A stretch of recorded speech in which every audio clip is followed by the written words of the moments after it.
Assalamualaikum warahmatullahi wabarakatuh. Salam sejahtera bagi kita semua. Semoga teman-teman dimanapun kalian berada, kapanpun kalian berada, dalam keadaan sehat walafiat ya. Di sini perkenalkan, nama saya Ali Firmansyah.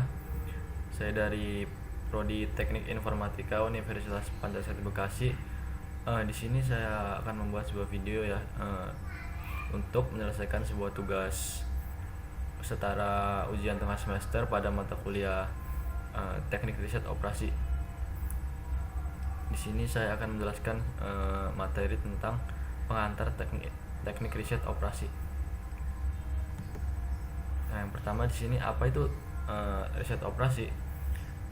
Adalah aplikasi metode-metode teknik-teknik dalam peralatan ilmiah dalam menghadapi masalah-masalah yang timbul dalam operasi perusahaan dengan tujuan menemukan pemecahan yang optimal.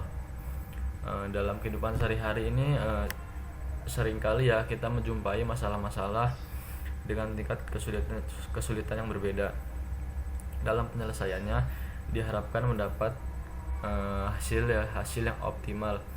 Namun dalam prosesnya mungkin bisa saja terdapat kendala-kendala yang ada. Salah satunya yaitu sumber daya yang dimiliki terbatas, bisa juga kebutuhan untuk menyelesaikan masalahnya itu membutuhkan metode tertentu ya, atau khusus. Nah, kumpulan metode ini untuk menyelesaikan masalah ini disebut dengan teknik riset operasi. Dengan riset operasi ini kita bisa melakukan atau menyelesaikan masalah yang ada dengan mempertimbangkan keterbatasan sumber daya yang ada, seperti itu. Nah, ini ada definisi dari beberapa tokoh ya, definisi riset operasi dari beberapa tokoh. Yang pertama di sini ada Morse dan Kimball ya, mendefinisikan riset operasi sebagai suatu metode ilmiah yang memungkinkan para manajer mengambil keputusan mengenai kegiatan yang ditangani secara kuantitatif. Ada juga pendapat Judgment, Arpov dan Arnov pada tahun 1950 Masehi mengemukakan bahwa riset operasi merupakan aplikasi metode-metode, teknik-teknik dan peralatan ilmiah dalam menghadapi masalah-masalah yang timbul dalam operasi perusahaan dengan tujuan menemukan pemecahan yang optimal. Ada juga banyak ya definisi riset operasi dari beberapa tokoh yang lainnya. Nah, di sini selanjutnya ada penerapan riset operasi. Yang pertama di sini penerapan pada akuntansi dan keuangan. Penerapan di sini maksudnya ada contohnya ya. Contohnya yang pertama ada untuk penentuan jumlah kelaikan kredit. Juga bisa untuk metode alokasi modal investasi dari berbagai alternatif. Juga berguna untuk memprediksi peningkatan efektivitas akuntansi biaya. Juga bisa dalam penugasan tim audit secara efektif. Bisa juga menganalisa cash flow investasi atau trading portofolio ya. Juga bisa untuk perkreditan dan juga membantu kita dalam prosedur klaim dan komplain. Yang kedua di sini ada distribusi dan pemasaran. Maksudnya di sini bisa berguna dalam contohnya dalam lokasi dan ukuran gudang, pusat distribusi dan pengecer. Juga bisa membantu dalam menganalisa logistik dan sistem distribusi. Juga untuk menentukan kombinasi produk terbaik berdasarkan permintaan pasar. Juga membantu alokasi iklan di berbagai media.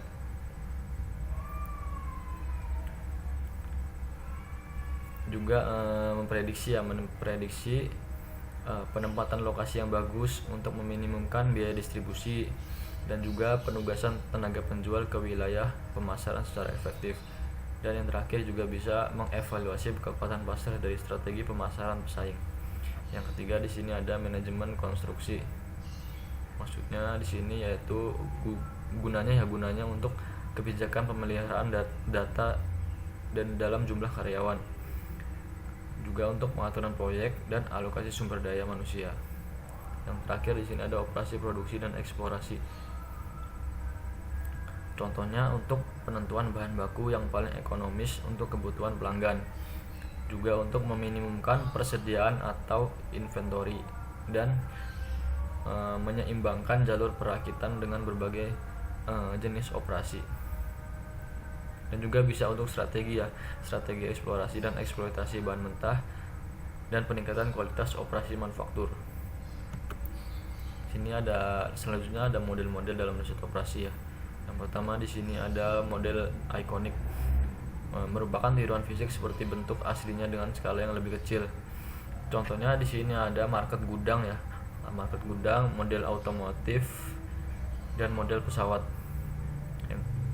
Model yang kedua yaitu model analog, merupakan model fisik tetapi tidak memiliki bentuk yang mirip dengan yang dimodelkan. Contohnya alat ukur termometer yang menunjukkan model tinggi rendahnya temperatur, seperti itu.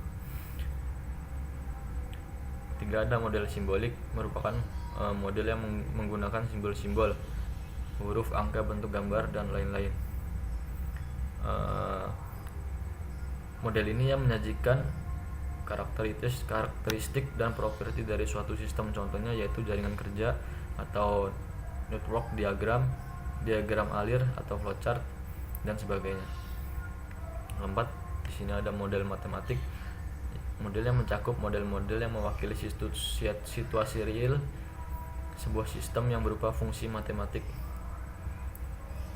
Seperti itu model-model dalam riset operasi. Ada 4 model. Di sini selanjutnya ada langkah-langkah analisis. Yang pertama kita harus mengidentifikasi masalah ya. Pada langkah ini terdapat 3 unsur utama yang harus diidentifikasi.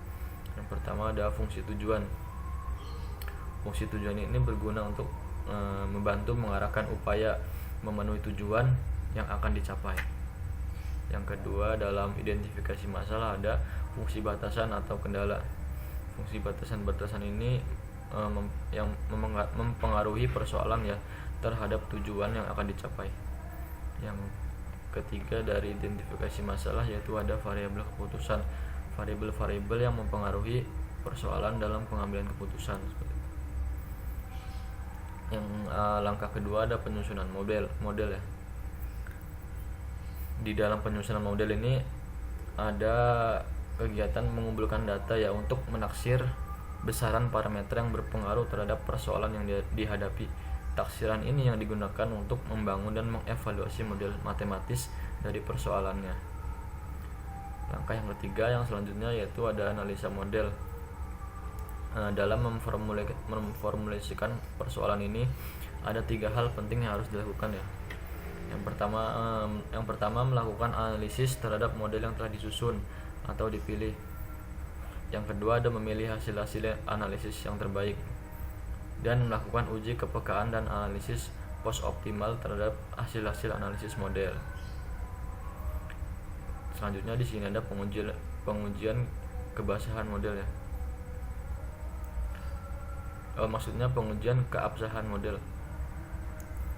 Pengujian keabsahan model ini menyangkut penilaian terhadap model dengan cara mencocokkannya dengan keadaan data yang nyata, juga dalam rangka menguji dan mengesahkan asumsi-asumsi yang membentuk model tersebut secara struktural.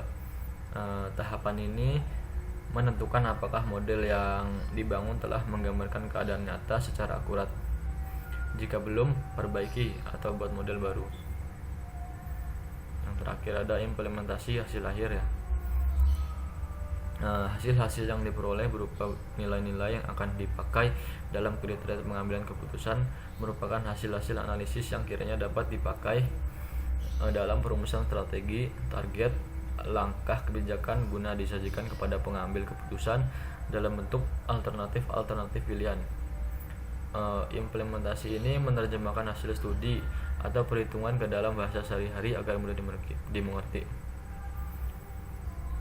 Ya. Mungkin sekian ya materi pengantar teknik riset operasi yang dapat saya sampaikan. Mungkin banyak kurangnya ya daripada lebihnya. Semoga bisa membantu teman-teman yang mendengarkannya. Ya mungkin sekian dari saya, kurang lebih mohon maaf. Wassalamualaikum warahmatullahi wabarakatuh.